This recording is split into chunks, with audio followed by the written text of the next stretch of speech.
Active and passive component. Every electronic circuit made by many type of components. So it's very important to know which passive and active component are. Okay, let's introduce them.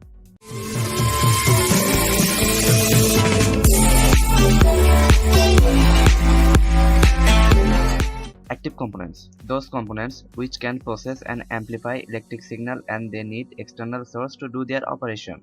For example, if you connect a diode in circuit to supply voltage, you must need 0.7 volt to activate the diode.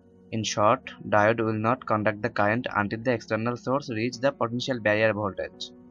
On the other hand, passive components cannot process or amplify electric signal, and they don't need external source to do their operation. For example, capacitor doesn't need specific power to conduct the current. That means it's work automatically without using a specific voltage. Anyway, that's the basic difference between active and passive components.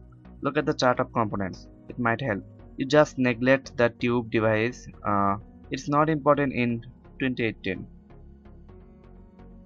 Okay, a silence question. In electronics device, why need both type of components? Actually, active components cannot work perfectly without passive components. On the other hand, active components are cost than passive components. In circuits, some passive components used to protect active components from high voltage or another issue. Anyway, that's all of this topic. See you on next video. Stay with Creative Zone. Have a nice day.